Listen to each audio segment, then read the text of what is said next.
I'm Warlord FARIX. This is my sparring partner Turek. This is going to be part 2 of my video on how to throw better stabs. If you haven't seen the first part, I highly recommend you go back and watch that first and then come back to this video. The first one is on the mechanics of how to throw a stab, how to put your lunge into it, and what angle to choose. If you know that information, you're ready for this part, which is the momentum of the fight and what we're looking for what my green lights are to throw a stab, the target areas I'm looking at, and then from there I'll show you some basic stabs for single flow, board, yada yada. So we're starting out hand matched, just something to keep in mind as we go through this, just because our distance from each other is I can only hit him in the hand and he can only hit me in the hand, so it's the same difference as far as that. So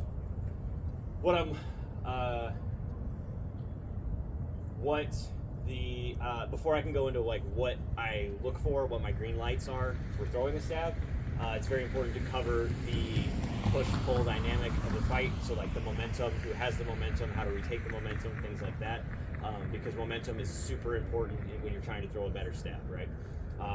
Our game is not like fencing where there's a right of way, right? So if I take the initiative, he can also take the initiative and just hit me for it. So there's no right of way. So even if I have the momentum in the fight, it doesn't necessarily mean that he can't switch it on me at a moment's notice, right? So basically what you're looking for with momentum, right, is if we tap off, we do our 3 steps back thing, now we're in our corner, now we're fighting. So things you can do to take the momentum and set the pace of the fight are just hit his sword really hard, right? So you don't have to hit it that hard, but exaggerated for the point. But if you swing and then leave your sword out, right, I'm now taking up more space, and more importantly, I can hit him, so I'm taking up his space. So that puts me in a great position to throw a stab, right? And that's because I have the momentum and I'm already extended out when I throw my initiating shot, right? A more common one that you'll see a lot of the top tier do when they're trying to feel each other out, they'll come in here and they'll just tap each other's hand, right? And usually that's followed by a return hand, or they will initiate something off of that, right? Whether it's to punish by going outside or throwing a stab down the return lane, something like that. Yeah.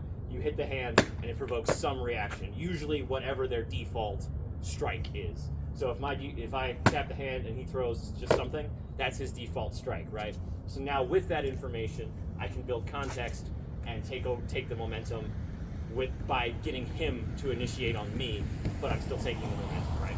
So if we come in, I tap, he throws his default shot. I know what his default shot. Okay, hold on. One more time. Yep. I tap, he throws his momentum shot, I take a step in. There we go. That's about the distance you want to be.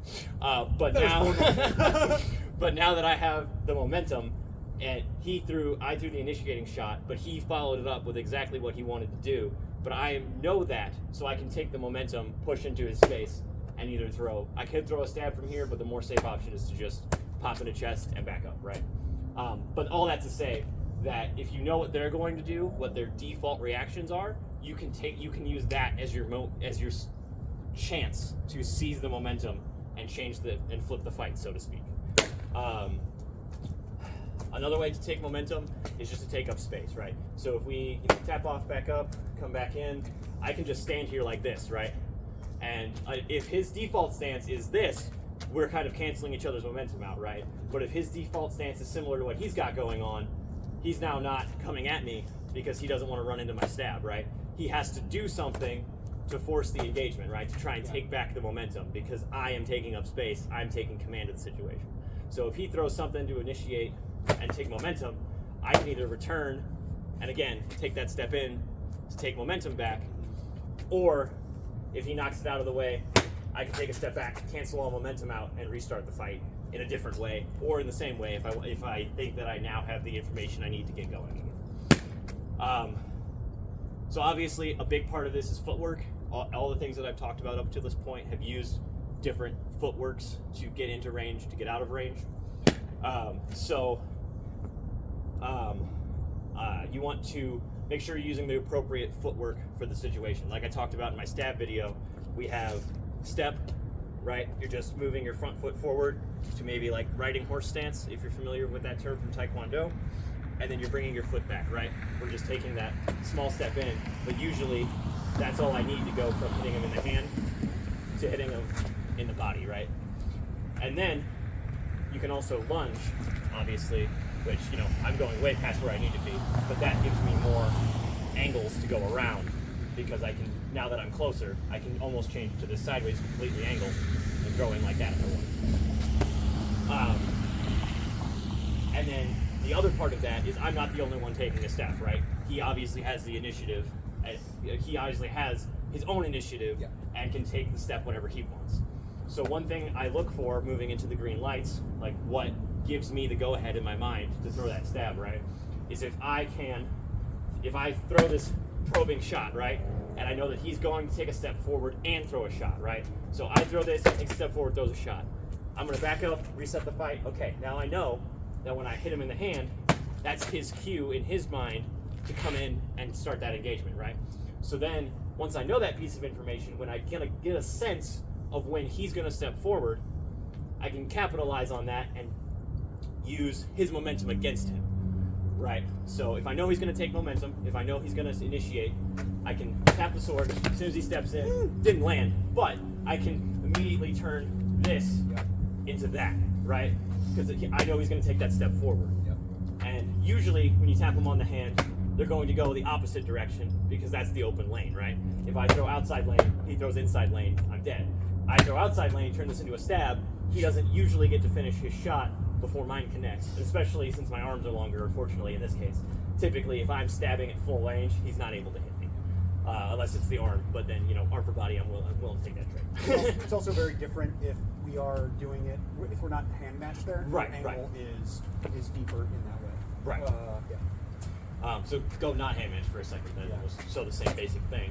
So if I tap, he comes in, ready, right? So obviously I could throw up and over, but then I am removing some of my range, right? So take a step forward, poke yourself on that. Now back up. So if I'm stabbing at this range, or like sideways, take a step in, and I can touch him. This range is just a little bit shorter, right? So the the downward stab that comes in from the top is a little bit shorter, just due to the nature of how your arm works and how much angle you need to land a good stab.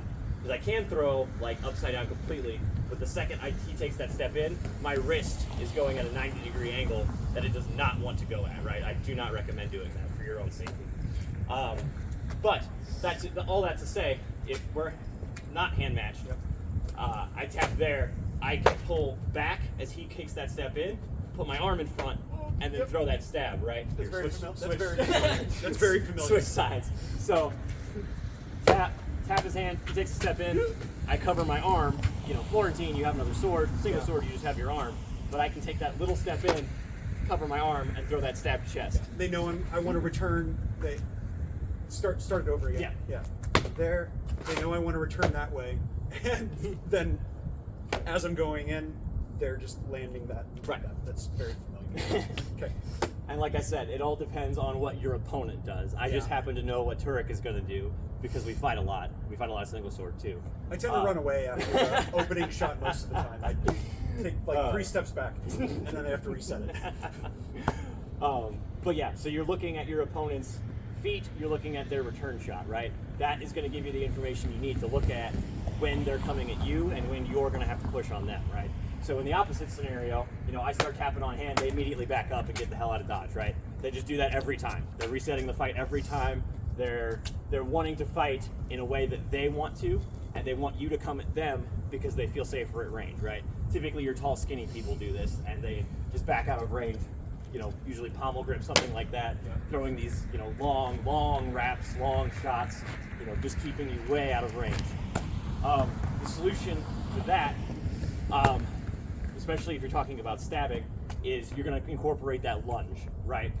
So this might be better demonstrated by you on me. Okay. So basically how this is going to go is you're going to throw your initiating shot. I'm going to back up, you know, a fair amount.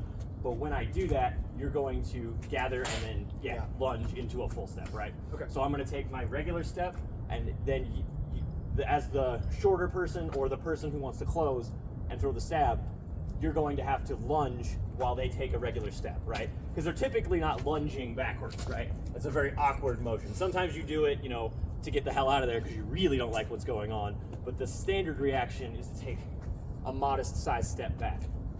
All right, got it? I think so. Okay, so There. back up corners, yeah.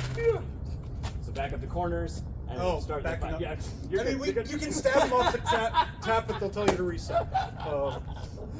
Okay, so he comes in, he taps my hand, I take a step back, he takes the full lunge in. We obviously didn't rehearse this beforehand, but like that's the gist I think of it, that's right? a lunge. Yeah, no, it was good, it was good. You landed solidly, perfect. So just all that to say that you have to compensate for your opponent's footwork when you're throwing the stab, because there's nothing worse than when your opponent takes that little half step back, you take that full step and reach, and you still come up short, and now you are completely out of it, right? Like you have to recover your body before you can recover your feet, and there's no time to do any of that because as a Zamp guard. Yep. Happens all the time. Yep. Another way to get stabs into your routine is, like, obviously you don't want to lead with a stab every time, right? Because anything you do every time is predictable. So a lot of variation can go a long way. Yeah. That being said, people like to block strike, at least around this area where I'm from. So there'll be certain people that you get up into this range, right? And you're just one step forward, one step back, dead, you know, that kind of thing. So if you get into that grind range, especially in single sword where there's no obstructions, right?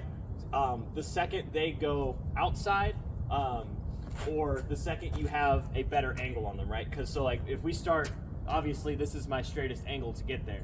But if we end up where I'm just a little bit offside, come this way, stand right there, perfect. Yeah. If we come where I'm just like a little bit offside and he throws outside, I can block and stab in. Yep. This typically works it's a little easier to show, switch sides, when they're hand matched, especially when they throw outside. So if they throw outside, return inside with a stab, right? And that doesn't have to be like the opener, right? So we can throw. And there's going to be times where, like, I love to, like, throw up top like that, and then when FARIX, like, does that up stab, like, it's denying me that angle that they know I'm going to be returning on, Right. And it's just like this reminder of my mortality. That's also another great thing about stabs is obviously you're familiar. House guard is a thing. You use your little house to make a triangle. It blocks your shoulders, like that. Stabbing can also be used, but think of it more like a Viking longhouse than like a little drawing of a house, right? So if he's throwing up and over for this shoulder, right, and I throw a stab like this, my hand is still very much in the way, and even if he skids off hand and pommel, he's still just hitting me in the arm, right? Arm for body, as long as I land the body stab. So you can think of stabs in the same way. If he throws something low and rappy here, I can just immediately turn that into a stab on the same exact return lane. And again, my hand is in the way from the original block. So if he goes to double tap, the worst that's going to happen is probably arm for body. Yeah. So you can use the stab without even changing your block angle. You just come straight out of the block. You block out just a little bit. You don't necessarily turn your wrist into it, but you block out just a little bit, and then you turn into it with your hips. I always forget to move the body with it. Hips are important. Yep. Hips and shoulders. You throw those mechanics into it far more when I'm just like. It's good. Cool. Is that helpful? Good context? I appreciate that. Yeah, cool. I did not think to include that, but that is a whole other angle to it. Yeah, especially the blocking as you throw in. Yeah. That's to my advantage a lot. And really, so much of the stab in my experience as the receiver of the stab is once you've landed a stab or two, you never want it to happen again. And then as the person throwing the stab, you are able to threaten it, even just with this like pump of like, are you ready?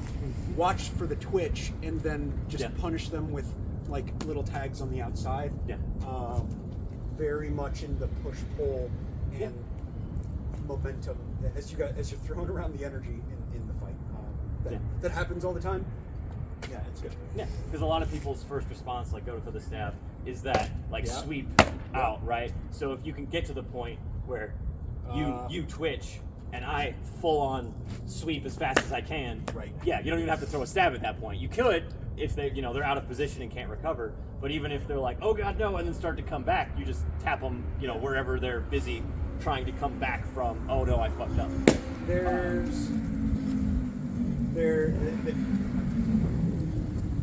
At the risk of going into specifics, like there's one that, like so many of the blocks for the stabs tend to be this like push aside as well, and you can twitch off. You can get off from that too. Like, yeah, that was gonna be the third video. Okay, perfect. We'll talk about that later. Yeah, we will teach you. I'm really excited. It's the only thing the only stab thing that I'm certain I've done a couple of times. Thank you, Big Head. All right. Yeah, we'll talk more about blocking stabs and how to get around people trying to block your stabs in the third part of the video coming soon. Okay, so going into Florentine. Florentine is a great playground for stabs because obviously it's the longest shot and you don't want their two swords to be anywhere near you if you can help it.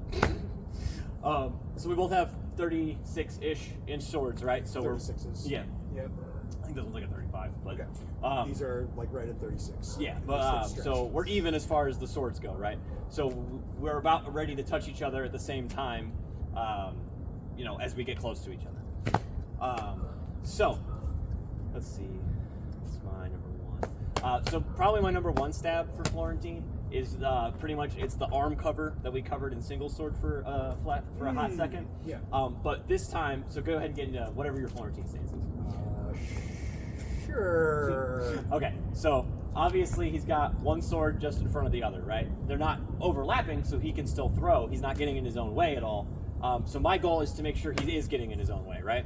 So what I want to do is I want to figure out how to get this in the way of that so he can't swing, take control of this lane, and then throw in, right? So I want his shit up and out of the way, and then I can throw my stab. That's an exaggerated example. So more what it would look like in a combat situation is he's squared up like this, we're squared up. So I'm throwing here. Oh. So yep. His is outside up top, and I'm right in the middle underneath. So he has to recover a little bit before he can throw. Like obviously, if I give him time, he can just go underneath and hit me in the body, right? Sure. But that's usually a hard reaction for people to just immediately do when they're getting pressed on like this, right? So I'm not saying, Warlord McBadass isn't going to just immediately snipe you if you do this, but this is my go-to, right? So we're throwing here, we're getting that out of the way, and then we're just throwing a quick little stab in, and that's either off a step, or if you're, they're a little flighty, you can definitely do the lunge, same thing. Do this. Yeah. So this is what a lot of people will do, right? Obviously, this is right for stabbing, right? But a lot of people who do this have done it long enough that they know that that's where the stab's coming in, right? So, like I said, it's all about taking control. Change this way, turn this way just a little bit. Okay. So, again, you're going to want to take control of the situation. So I'm going to throw here. I'm just going to throw across both. I'm going to throw it a little hard, just so I'm making sure he's respecting the fact that he has to block that. But then I throw in, right? So all this is doing, he could clamp closed, but like again, it's when I'm throwing hard and I'm forcing you to respect it with a block, he's going to fight me on this rather than thinking about where this one is. Yeah. Stab. And getting both of my swords tied up like that too throws off the tempo. Yeah. Honestly, my first reaction is probably to flight if such thing happens. But if I do want to push and fight like that. Yeah. I mean, yeah. So either he pushes in and I Yep. stab, or he backs up. Just take that extra step. Did you see lean, that? Follow it in. Yeah, cool. Let's see, number 2 stab is, okay, so number 2 stab for me, I'm just gonna do 2 examples for Florentine, sword and board, yada yada. So number 2 example would be, I like to fight with my offhand forward, kind of as a blocking, very similar to what Turek was doing just a minute ago. So I like to use this one for jabs, right? And this is my haymaker. So it's either a wrap, or it's a stab, or it's something underneath. This is the kill shot, right? So when I'm doing this, I really like to get this. I'm waiting for them to throw something deep and outside there, right? I want to trigger their kill shot. Because a lot of times when you trigger that kill shot, they're also thinking, okay, this one blocks, this one attacks, right? So when they do that, all I have to do is take a half step back when they lunge in, right? So go ahead and do like a full lunge into that hip wrap, and then I'm hard blocking that one, and I'm throwing the return underneath their sword, right? You can throw it over top, but if it comes off their hand, or like you get the wrong angle, it's just too easy to go into face, right? So back up just a little bit. So if he comes in super hard, I block that wrap denial guard. Yeah, even if he throws with both, like if he's throwing both the same side body, again, all I'm doing is taking that little half step back to make sure that he's out of range, and I'm throwing that. He could still hit me if I don't block, obviously, so that's why it's not like that, right? It's not, okay, just move your hips out of the way and throw it. You're still blocking, you're still taking the initiative by, okay, I'm accepting what's happening, and I'm returning with my other resource, right? Yeah.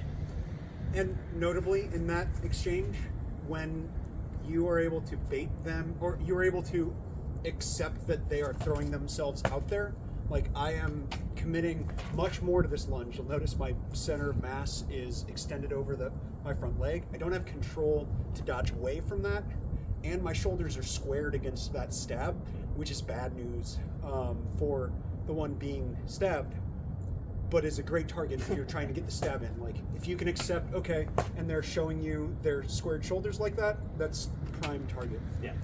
All that to say, like, that's not the only time someone's going to dive bomb, right? They're not just going to dive bomb and throw hip wrap. They can dive bomb, throw high cross, they can dive bomb and throw a stab. Yep. But if you can get them to dive bomb, lunge, you just take that controlled half step back, block with one, throw the stab with the other, right? Yep. Like, it's a very easy, okay. And most of the time when they do that, unless they're like gonna eagle flap or something where it's on two opposite sides of their body, like at that point, just stab them, right? Because if they come in like this, or like start here and then you see these arms come back, they're giving it to you, right? They are threatening both sides of your body, but the fact that your stab is gonna come in way before whatever the hell they're gonna throw, right? So if they're throwing with both, a lot of the times you can just throw a jab, stab, center mass, because they're not thinking about blocking, so you're going to punish them for not blocking at all. Yeah. Not to say that works every time, because some people are faster, some people are slower. There's a difference of tempo, but usually if they're allocating all their resources to attacking, if you brace, lean into it a little bit, you will end up throwing the stab and landing it before they finish whatever crazy combo they go. Might lose an arm, might lose a leg, whatever.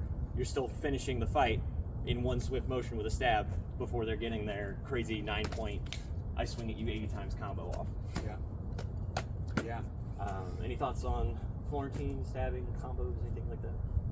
I think my brain just goes to video 3 where like you're like that eagle flap thing. Yeah. You returning with a stab with that long house guard. Like reaching over. Yeah, the number of times that I've been like, I want to get an eagle flap, and FARIX is like, okay, that's pretty normal. Like denying the angles as they're trying to do some sort of rappy thing on the outside. Stabs are just more direct. Yeah. So maybe that's volume 3. Well, yeah. Okay. Forgot to add this into the video. Most showboaty Florentine stab is the Statue of Liberty, which is start just slightly out of range, right? So like our swords can touch each other, but I can't even really touch his hands. You take a little step in, and when you do, you're gonna put this one up, and like wiggle it around, or like maybe just do that. As soon as you see the eyes or the posture come up, you're throwing that stab in. You can throw it in front of the sword or over top of the sword, either way.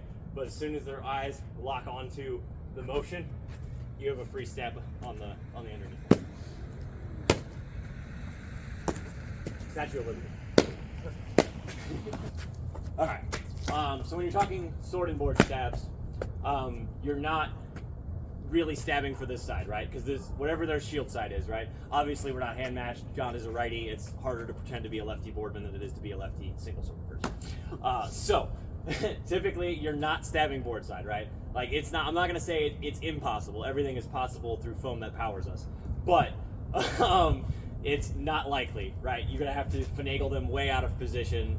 Maybe if their shield like flies off their arm or something, you can get that stab in there, right? But typically you're not throwing for board side. So that being said, our goal to stab them as a boardman is to get to an angle where I can see and stab, right? I don't necessarily have to see to stab, but it does help. That being said, your typical stabs for sword and board are a low stab to the hip, right? It's not necessarily the hip; it could be the body, depending on the person and depending on the height difference you're squatting. Yeah.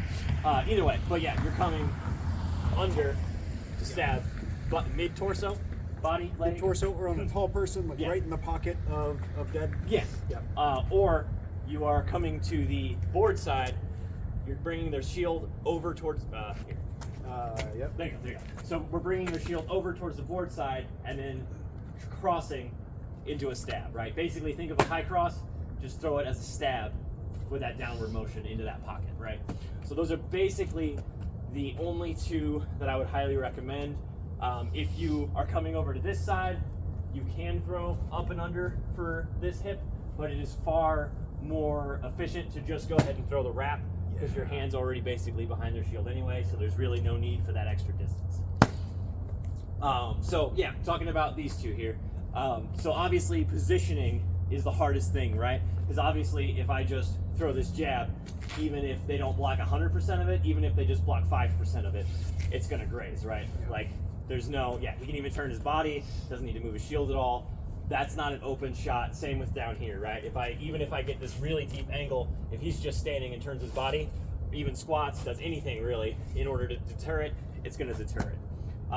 So it's obviously, we need to purchase on something and we need to line it up so that his body can't turn or his body is busy doing something else in order to land that stab.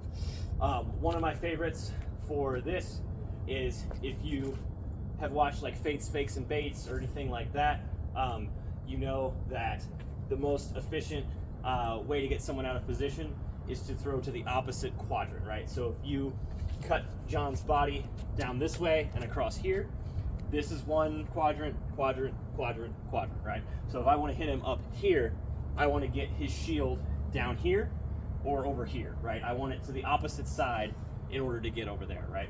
So this being the optimal quadrant to actually land your shot over there.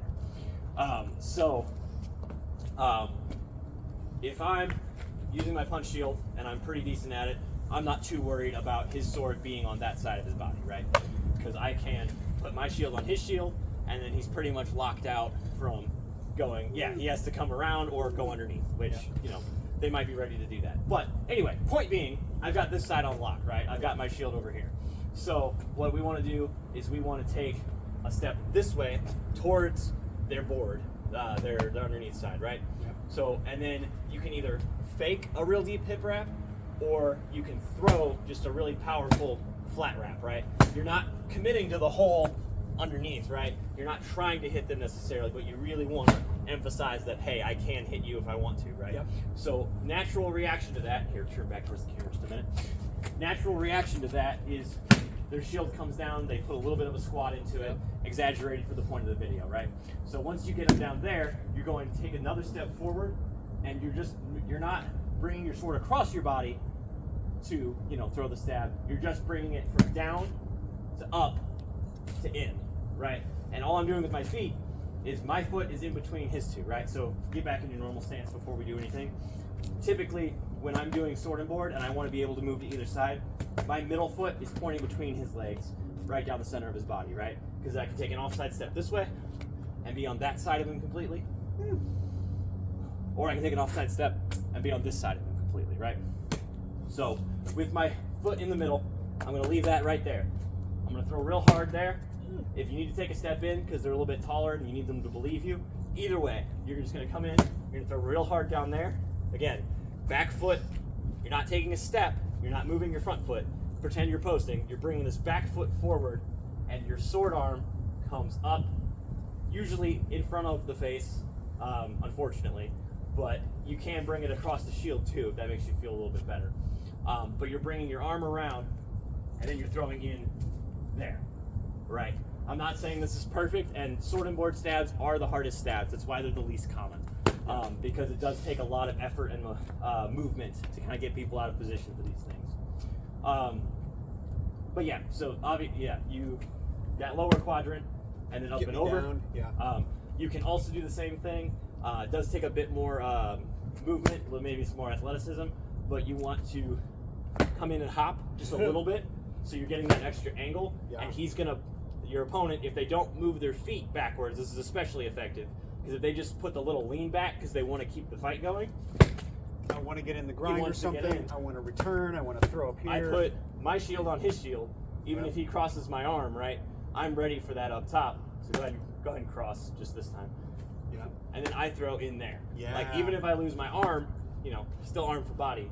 But if your shield's also in the right position, or you have a slightly bigger one, you know, you're not worried about it. You're kind of knocking that out of the way up, and then you're throwing the stab in. Again, you're getting real close to the face. You're getting real in grinding range, so just make sure you're doing this in a safe environment. You're getting it down before you start throwing stabs to that above the nipple line. That being said, the safer option for stabbing sword and board is the lower stab to the sword hip, right? And that one, again, is pretty easy. So if we're thinking about quadrants, right, the opposite of the lower sword side quadrant is the upper shield side quadrant, which usually on sword and borders, people will bait that, right? They'll have that shield shrugged down just a little bit, or maybe like you'll be able to see it just ever so slightly, like right there. Like I can kind of see it right here, so I'm like, I want that. So if they're baiting that especially, this is really effective, because you can throw for that, and typically the response is cross on the arm, right? They want to take that. I want to trace that so bad. So if you know that they're going to do that, I mean, obviously get your feelers out first. But whatever they do, if they're baiting it especially, you can throw. I'm just dead. You can throw like that. You can also kill them a lot when they are leaving it out there. Yeah, yeah. Otherwise, you can put a little bit of hop in there and wrap, or just take that step in and wrap. Yep. But the point is, you make contact, right? You're not necessarily faking, but you're really getting it there. And then, again, you're bringing this back foot closer, and then you're throwing the stab in. This is really exaggerated. We're really close. Yeah. But if I'm hitting my tip, that happens. If I'm hitting my tip, like on the tip of his shield, right? He's still going to react to it because he doesn't want to get hit. So if he does that and reacts to it, again, I'm putting my shield on his hand to kind of knock it out of the way, and then I'm landing that stab on that inside pocket. Yeah. And you can make it higher or lower. You can stab him in the armpit if you want to, but typically I'm trying to aim center mass. And the way I'm stabbing is my elbow is coming to my body, and then my hip is propelling it in there, right? So I'm not. Show that. Oh. So my shield's up here, right? I'm blocking him out. There. So as I throw up there, my sword arm comes back to my body, right? My elbow is touching my torso, and then the finishing move is to rotate your hips into that stab, right? So you're not even moving your feet at that point. You can, like you can switch feet and back up. Yeah. You can do that and then push off of them to get out of the way, especially if there's a guy behind them that's angry. Sure. Or I'm suddenly reeling back, like that gives you an out in case I do if it's blocked or something, you can push off and back up, right? But yeah, so those are my two stabs for sword and board, and just a little bit about the scenarios around them. Again, sword and board is really the hardest to stab someone. There are people who are probably better at it than I am. So, you know, bug them to make a video, I guess, if you want their opinion. Do you have any other thoughts? Like just variations in how you have thrown some of those a couple of times, like in the dynamic footage from earlier, as an example. And I forget how much the Fates and whatever video, I don't remember the original video, and I don't know how much context from there, but it is much easier to fake and feint something after you've punished someone with a shot. Yeah.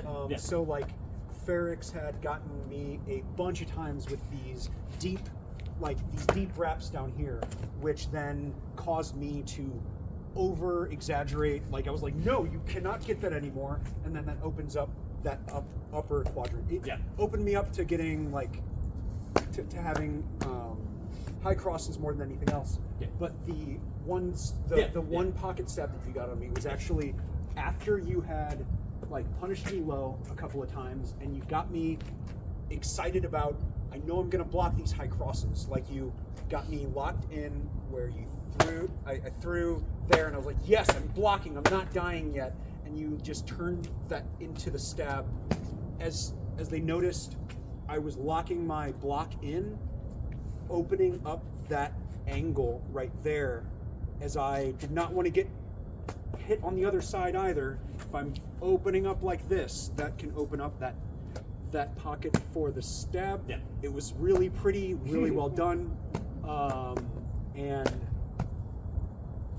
yeah, and likewise, when opening up like that, you see the block getting pulled up, or you see the arm going up. You were able to get like money shots in more than the stab specifically, but but that same kind of opening. It's again probably level 3, or probably video 3, but that was some good dynamics where you were able to use the fake after you punished me a number of times with those shots. Yeah.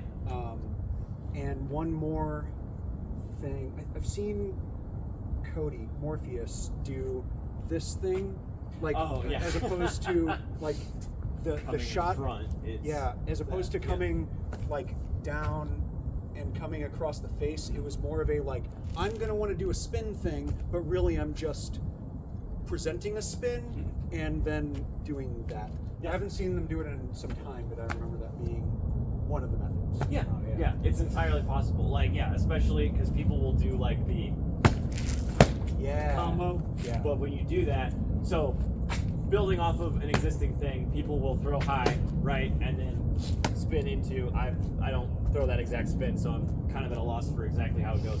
But it's throw high, spin into it, throw this back, right? Yep. So you can build off of that to throw a stab behind your head and land it up here, right? Especially if people know about that spin. You're like, oh, it's coming. So if you land that spin, this is especially helpful. But you can throw that, and then you start the spin, right? You start to go back. But instead of bringing your arm down and around as you come around, you're bringing your arm down and then back behind your head into that stab there, right? Yeah. So, again, that requires context, and it could also be, if I had a scrap shield, it'd be easier, but get back in your stance real quick. You can do that with the can opener, right? So if I throw here, he throws across, I throw in, right? I didn't get stabbed, but I still made the noise. Yeah. But yeah, so especially, I guess that's one thing I didn't cover, is the can opener can help you get a lot of those stabs, right? Especially if they're not fighting you on the shield. Because a lot of people, not a lot of people, some people have a really firm grip on their shield, right? Like you cannot move it unless they're allowing you to. Other people, it's a little more loosey-goosey. They're not quite as ready for that get in there and grind mentality. So if you can catch them getting their shield out, you can throw basically whatever stab you want as a follow-up to the can opener. You can can opener low, you can can opener high, you can even just can opener and then try and shove your fist in the way, but like to meet their shield and land the stab. There's a lot of options off of the can opener, which the can opener, if you don't know, is just a, what's the term? Common term? I don't know. Common term for I'm going to grab the edge of his shield with the edge of my shield and smack it open. Doesn't have to be that extreme, but more often than not, it's just like a touch, because just that touch garners a reaction where like you're not manipulating their equipment so much as like making them manipulate it back. Like you touch it in there, and then suddenly they're either going to recoil or push back, and then that allows you to do something from that. Yeah. Which you can build a stab off of that too. Yes, you can. Yeah. Okay. Yeah, I think that's pretty good. Pretty good. I hope I was a decent dummy. Yeah. No, that's good. Cool. Grab that. The really, punch? Yes. Really quick. I think we covered the basis of it, because you're still not going to stab a punch shield in the shield side. About center. Pretty good. So punch shield's basically the same thing. You're not going to stab a punch shield in the shield side, especially because they can also use that to manipulate your sword, right? Because if I stab, so just go flat like you're pretending to be a strap shield real quick. So if I stab his board side, like kind of where his hand is, or up in the shoulder, he can now spring open like a reverse mouse trap, smack my sword out of it, and now he has all of the momentum, right? Because he took the one thing I can kill him with, pushed it out of the way, and now can take my lunch money. So you really, really don't want to stab this side when you have a punch boardman. But punch boards are a little bit easier to get out of the way because people tend to be a little more reactionary, especially when they have the smaller punch shields. So same kind of thing applies. If you can throw like a real deep wrap, some people will throw it like behind them, or even just like hard denial. Just put it on their hip kind of thing. So if you can do that, get that out of the way, you can throw, the stab. There's a lot of, basically getting the shield out of the way is less hard on a shield boardman, but on a punch shield, but they will have little tricks and things to make sure that they're taking their sword with you when they move the shield out of the way. So kind of a double-edged sword on that part. And to be fair, like, if you're punching, like, if you do find, okay, this is, like, if FARIX answers, I'm going to punch at that, if I know that they're going to answer like that, then I can, next fight, go in, like, just the touch, and then allow, like, wait for them to open it up, and then come on the inside and stab from there. Yeah. So it requires like setting up, especially with board, I feel like it requires a lot of context. Yeah, which is what we're gonna kind of cover in that third video. Not to like cut you off. Yep. But like the third video, this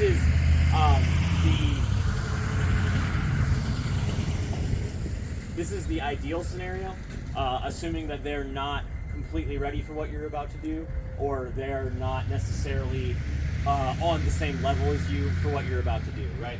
So if they've never seen it before, if you're able to come into a fight fresh with no context, maybe you can catch it with what we're talking about. But the next video, part 3, is more about building context and what they're going to do to keep you from stabbing them, and then how you build off of that and get around that in order to make sure you can still stab them, to keep instilling that I can stab you, you need to block, I can stab you, you need to block, and build your game off of that. That makes a lot of sense. Before you move on from the punches then, something that, make sure it's still working. Something that is more, I feel like the punch is more susceptible than a strap, who's usually very tight in, is the under shield stab.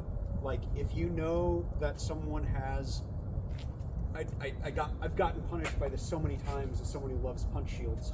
Like, I will blind myself to the fact that a stab is possible underneath the board. So if I lose track of where your sword is, there's a number of times that I will just step into that stab. So stabbing, somehow getting them paying attention up top, and then getting underneath, like that. There's, punch shields are much more susceptible, I feel, to stabs, but they have more maneuverability, so just be aware of that. Again, double-edged sword, like, especially with the ones that are bigger. So this is a 28, and this is probably like a mid-medium. So especially with this one, like, if I can throw a few of these in rapid succession and keep his shield moving up, especially if I can get it in front of his face, that gives me free license to do whatever I want, because he literally can't track me. But in that situation, if he keeps bringing it up and kind of gets it in front of his face, I can then come underneath. Assuming we're not right up against each other. If we were going really fast, it would have been more effective.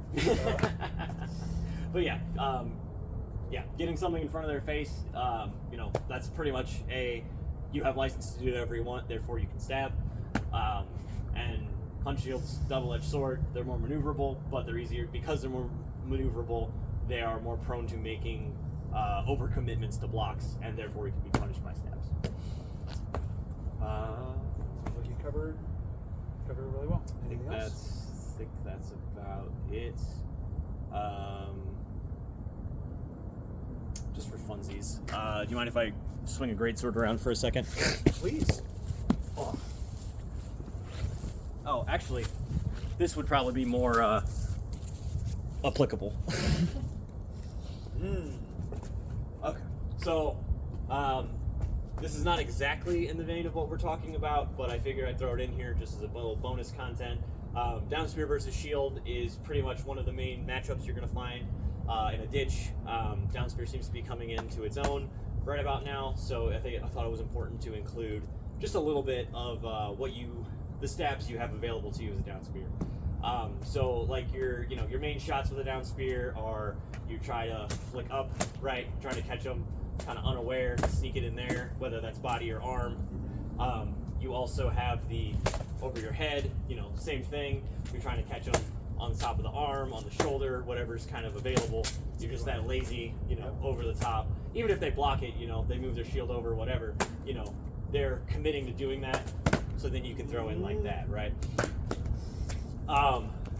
But for as far as stabs go, same basic principle applies. You're really not going to cross your body and stab with this. You might see me do it at some point, but that's a case of I know the rules, so I'm going to break the rules to do what I want. But if you're talking about like the safe stabs, right, the ones that you're probably going to get away with the most, your highest return on investment, again, it's this pocket here coming up underneath the shield. So bring it back to your body real quick. So like obviously if he does nothing to block and has a shield in front of his body, it's going to be leg, but which is a small step outside, you can throw it inside there, right? And then again, more dangerous, but you can get this inside straight down here, right? So to get this top down stab, my favorite way is I will fight with the down spear kind of back out of the way, right? Kind of fight them like they're single sword, and then I'll fake this big deep wrap, right? Bring that in for the kill, right? All it is I'm flicking up and just putting a quick jab into it. So as I'm coming for this wrap, that's when this is coming up. But because they're already locked onto this being a wrap, hopefully they're buying into that as this comes in. And I'm over here praying for this trace on his arm. And, right. I'm getting so you're getting them real invested in that single sword game, and then you're bringing it up. Trace. Nope. You're bringing it up to land that kill. And then, like I said, the other one is we're fighting, and I'm getting the spear more involved this time, throwing these little flicks, and then from the flicks, typically I will try and throw something really hard. Sorry. Real hard to the hand, to the sword here. I take this step in, and then when I have this step in, now I have this angle underneath here, right? Unless they are completely turning their body, which is the correct answer, right? But assuming that you're doing this fast and quick, and the spear is already in there, and all you have to do is throw the jab. So that would be my 2 things for down spear. Which is not typically probably the way you throw those shots, but I like my nice little short, barely over a long sword down spear, and that's how I do it with this one. So, okay, yeah, that's about it. Again, Warlord FARIX. This is my friend Turk. And if you have any questions, comments, concerns, anything else you want to see, feel free to put it in the comments. Also, feel free to reach out on Facebook. I am Ben FARIX over there. Yeah, have a good one. Thank you. Thank you, FARIX. Thank you, Warlord.